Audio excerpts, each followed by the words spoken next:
தமிழர்கள் மற்றும் உலகெங்கும் வாழும் அனைத்து தமிழர்களுக்கும் எங்கள் அன்பான வணக்கங்கள் சொல்லிக்கிறோம். என் பேர் நம்பிக்கை சந்துரு, இவர் டென்னிஸ், இவர் விஜய், அவர் ரிஸ்வான், இவர் ஜித்தின்.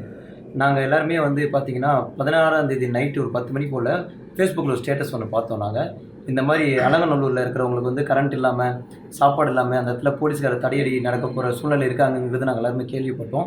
ஸோ எங்களுக்கு ஒரு சின்ன மன வருத்தம் இருந்தது. என்னடா நம்ம ஸ்டூடெண்ட்ஸ்க்கு அந்த இடத்துல ஒரு பிரச்சனை இருக்குது, நம்மளால் எதுவும் குரல் கொடுக்க முடியாதா அப்படின்னு நினச்சி நாங்கள் எல்லாருமே வருத்தப்பட்டு இருந்தோம்.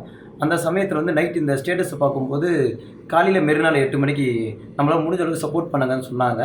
பட் எங்களால் வந்து அன்றைக்கி நியூஸ் ஃபுல்லாக பார்த்துட்டு இருக்கும்போது எங்கள் மனசு ரொம்ப கஷ்டமாக இருந்துச்சு. அதனால் காலையில் 5:30 மணிக்கே போய் நாங்கள் 3 பேர் நின்னோம்.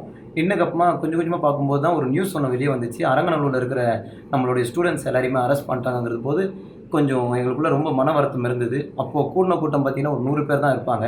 ஸோ நாங்கள் 100 பேரால் என்ன பண்ண முடியும், போலீஸ் எதிர்த்து என்ன செய்ய முடியும் அப்படின்னு நினச்சிட்டு இருக்கும்போது வந்து 100 பேருமே நாங்கள் ஒன்று சேர்ந்து ஒரு விஷயத்தை முடிவு பண்ணோம். ஃபேஸ்புக் லைவ் போகலாம் அப்படின்ட்டு. ஏன்னா எங்களால் வந்து எந்த மீடியாவையும் யாரையும் எப்படி கூப்பிட்றது, எப்படி அந்த கூட்டத்தை சேர்க்கறது, எப்படி நம்ம பிரச்சனைகளை வந்து தமிழர்கள் குரல் கொடுக்கறதுக்கு, அதாவது எல்லோரும் தயாராக இருக்காங்கிறது எங்களுக்கு தெரியும் குரல் கொடுக்க. ஆனால் எப்படி எல்லாரையும் இந்த இடத்துக்கு வர வைக்கிறதுங்கிறது எங்களுக்கு தெரியல. ஸோ அதுக்கான ஒரு பாதையை நாங்கள் என்ன பண்ணோம்னா ஃபேஸ்புக் லைவுங்கிற ஒரு விஷயத்தை நாங்கள் எல்லாருமே போயிருந்தோம். அந்த ஃபேஸ்புக் லைவாக போயிட்டு இருக்கும்போது போய் முடிச்சுட்டு எல்லாரையும் அட்லீஸ்ட் ஒரு 1 ஹவர் வந்து உட்காருங்க அப்படின்ட்டு ஒரு 8 மணி போல் ஒரு லைவ் ஒன்று பண்ணியிருந்தோம். நாங்கள் 17ஆம் தேதி காலையில் அந்த லைவ் பார்த்த உடனே தான் நாங்கள் கொஞ்சம் வெளியே நிற்கும் போது திடீர்னு போலீஸ்காரங்க வந்தாங்க. சின்ன ப்ராப்ளம் ஆச்சு, எதுக்காக நிற்கிறீங்க, எல்லாம் பிளாக் ஷர்ட் போட்டு நிற்கிறீங்கிற ஒரு ப்ராப்ளம் உருவாயிடுச்சு. அந்த உருவாகும் போது பார்த்தோன்னா ஒரு அந்த டைமுக்குள்ளே ஒரு பிரச்சனைக்குள்ளே ஒரு 9 மணிக்குள்ளே பார்த்தீங்கன்னா ஒரு 300 பேர் வந்தாங்க. அந்த 300 பேர் உட்கார வச்ச கூட்டம் தமிழர்களுக்காகவும் இந்த ஜல்லிக்கட்டுக்காகவும் தான் முழுக்க எங்களுடைய நோக்கமும் எங்களுடைய எண்ணங்களும் ஒட்டுமொத்த தமிழர்களோட எண்ணமும் வந்து ஜல்லிக்கட்டு நிறைவேறணுங்கிற ஒரே விஷயத்துக்காக தான் நாங்கள் அந்த விஷயத்தை ஆரம்பிச்சுங்கிறத விட நாங்களும் பங்கெடுத்தோம் அப்படின்ற மாதிரி தான் சொல்ல முடியும். அப்படி பங்கெடுத்த விஷயம் வந்து இன்றைக்கி இந்த அளவில் ஒரு பெரிய வெற்றி அமைஞ்சிருக்கு. எப்படி சொல்லணும்னா 21ஆம் தேதி சாயந்தரமே வந்து ஒரு செய்தி எங்களுக்கு வருது. 6 நாளாக நாங்கள் போராட்டத்தில் இருக்கும் பொழுதே வந்து 21ஆம் தேதி 5வது நாள் அன்றைக்கி ஒரு செய்தி எங்களுக்கு சாயந்தரம் வருது. என்ன செய்தி வருதுன்னா, அவசர சட்டம் அமலுக்கு கொண்டு வந்ததாச்சு, ஜல்லிக்கட்டு தடை நீங்கிடுச்சு அப்படின்னு சொல்கிறாங்க.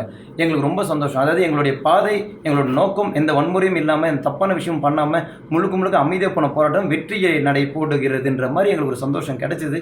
நாங்கள் எல்லோரும் பெருமைப்பட்டோம். அப்புறம் சில தரப்புலேருந்து சில ஃபேமிலி, சில குழந்தைகள், சில பாட்டிகள் எத்தனை பேர் சொல்லும்போது, தம்பி இதை நம்ம ஏமாத்துகிற கொந்தடைப்பாக இருக்கும், நம்ம நிரந்தர சட்டம் வேண்டும் அப்படின்ற வரை தான் எடுத்து வச்சாங்க எங்கள் மேலே. ஸோ அந்த நிரந்தர சட்டம் கிடைச்சோன்னே நம்ம கலைஞ்சு போகலாம் தம்பி என்று சொல்லும்போது நாங்களுக்கு அதை நியாயமாக பட்டுச்சு.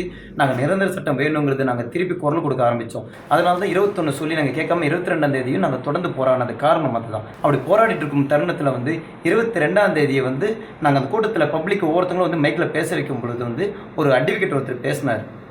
அவருக்கு ஒரு 60 வயசு இருக்கும். அவர் வந்து மரியாதைக்குரியவர் வந்து நிறைய வார்த்தைகள் எங்ககிட்ட சொன்னார், நிறைய விஷயம் ஷேர் பண்ணார். அவர் சொன்னது உண்மைங்கிறது எங்களுக்கு புரிய ஆரம்பிச்சிது. என்னென்னா, ஒரு சட்டம் அவ்வளோ அவசரமாக வந்து நிறைவேற்ற முடியாது, அது ரொம்ப கஷ்டமான விஷயம்.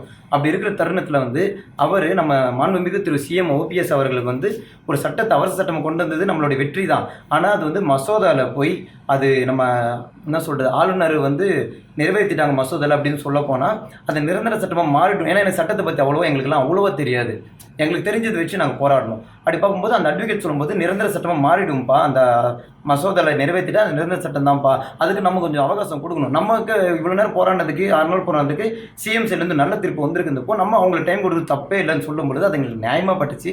அதே மாதிரி நாங்களும் எங்கள் கூட்டத்தில் இருக்கிற அத்தனை பேருமே வந்து அதை வெளியே சொல்லும்போது சில பெரிய குழந்தைகள், அம்மாக்கள், பாட்டிகள், தாத்தாக்கள் அத்தனை பேருமே அதை நியாயமாக ஓகேன்னு சொல்லி நேற்று நைட்டு 10 மணிக்கு வந்து மெரினால எங்களுடைய கூட்டங்கள், அதாவது அங்கங்கே கூட்டம் நடந்து தான் இருக்குது எல்லா செயலுமே. ஏன்னா இதுக்கு தலைவன் கிடையாது, அதை நான் குறிப்பாக சொல்லிக்க விரும்புகிறேன்.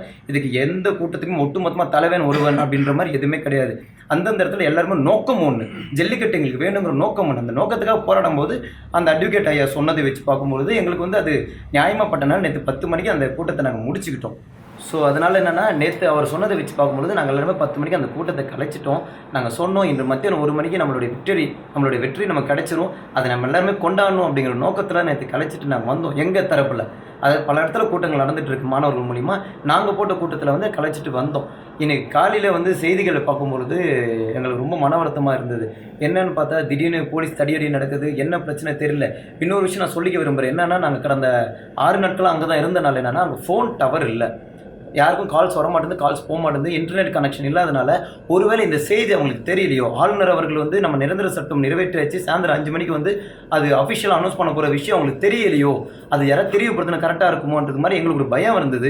ஏன்னா போலீஸ் தரப்பில் வந்து எங்களுக்கு முழுக்க ஆதரவு தான் கொடுத்தாங்க. ஒருவேளை அந்த வார்த்தைகள் நம்ப முடியாத மாணவர்கள் அப்படி இருக்காங்களோ, நம்ம நண்பர்கள் அப்படி இருக்காங்களோ சொல்கிறதுக்காக நாங்கள் கிளம்பி போனோம். திருப்பி காலையிலையும் போகும்போது எல்லா வழியும் பிளாக் பண்ணனால எங்களால் எந்த ரூட்லையும் போக முடியல. பட்டினப்பாக்கம் வழியாக மட்டும்தான் உள்ளே போக முடியும்னால அந்த பக்கம் போனால் திடீர்னு தடியடி நடக்க ஆரம்பிச்சது. எங்களை மீறி, அதாவது நம்மளுடைய கண்ட்ரோல் மீறி வேற எங்கேயோ திசை மாறிடுச்சோன்ற மாதிரி தெரிஞ்சது. எங்களுக்கு சில சந்தேகங்கள் இருக்குது. சில இயக்கங்கள், சில கட்சிகள் உள்ள அப்பப்போ நடுவில் புழுந்து பல என்ன சொல்கிறது, நம்ம சிஎம்ஐ பற்றியும் மோடியை பற்றியும் தப்பான வார்த்தைகள் வந்தது, நிறைய போச்சு. இதெல்லாம் நாங்கள் பார்த்தோம். எங்கள் சைடில் அதை நாங்கள் அலோவ் பண்ண கிடையாது. நம்மளோட நோக்கம் ஒன்று ஜல்லிக்கட்டு நமக்கு வேணுங்கிறதுக்காக மட்டுமே தான் கடைசி வரைக்கும் நாங்கள் போராடணும். அது எந்த விஷயத்தில் இது பண்ணல. இன்னைக்கு காலையில் நடக்கும் பிரச்சனைகளும் இந்த ஸ்டேஷனை எரிச்சிட்டாங்க சொல்கிறாங்க, பைக் எரிச்சிட்டாங்க சொல்கிறாங்க. கண்டிப்பாக நாங்கள் உறுதிமொழியே சத்தியம் பண்ணி சொல்கிறோம், மாணவர்களோ யங்ஸ்டர்ஸோ இதை பண்ணுறதுக்கு வாய்ப்பே கிடையாது. ஏன்னா அங்கே இருக்கிறது இளைஞர்கள், ஒரு குடும்பங்கள், குழந்தைங்கள்லேருந்து பெண்கள்லேருந்து பாட்டி வரைக்கும் வந்து உட்காடுறாங்கன்னா காரணம் நாங்கள் எந்த வித தப்பும் பண்ண கிடையாது, எந்த அசம்பாதமும் செய்ய கிடையாதுங்கிற நம்பிக்கையில் நாங்கள் வந்தாங்க. இப்போ இப்படி ஒரு விஷயத்தை செய்யப்படுறதுக்கு காரணம் நாங்களாக இருக்க முடியாது, இளைஞர்களும் கிடையாது, யாரும் கிடையாது. இது சில இயக்கங்கள் உள்ள வந்து தப்பாக பண்ணிட்டு இருக்காங்க. நான் இப்போ இந்த இடத்துல உடனே ஒன்று சொல்லிக்க விரும்புகிறேன். என்னன்னா, மாணவர்களுக்கும் யங்ஸ்டர்ஸ்க்கும் நம்ம போராட்டம் வெற்றி அடைஞ்சிருச்சு.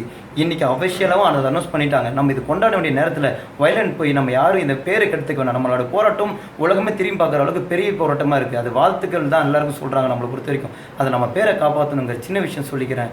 தேங்க்யூ.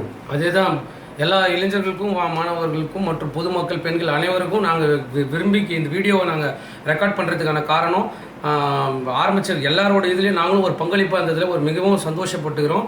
எல்லாருமே வந்து இன்கேஸ் தான் இவர் சொன்ன மாதிரி நிறைய பேருக்கு அங்கே மொபைல் கால் நெட்வொர்க் இல்லாததுனால இப்போ சில பேருக்கு இந்த இன்ஃபர்மேஷன் தெரியாமல் நீங்கள் போராட்டத்தை தொடர்ந்து இருக்கிறீங்களான்னு எனக்கு தெரியல. ஆனால் கண்டிப்பாக இதில் எந்த இளைஞர்களும் மாணவர்கள் இல்லைன்றது எனக்கு நல்லா தெரியும். அப்படி இன்கேஸ் யாராவது உள்ளே இருந்தீங்க அப்படின்னா உங்களை கையெழுத்து கும்பிட்டு கேட்டுக்கிறோம், எல்லாரும் உங்களோட போராட்டத்தை விட்டுடுங்க. நம்ம இப்போ வெற்றியை கொண்டாட வேண்டிய ஒரு முக்கியமான தருணம். அந்த வெற்றியை நம்ம கொண்டாடுவோம். அவ்வளோதான். ரொம்ப நன்றி.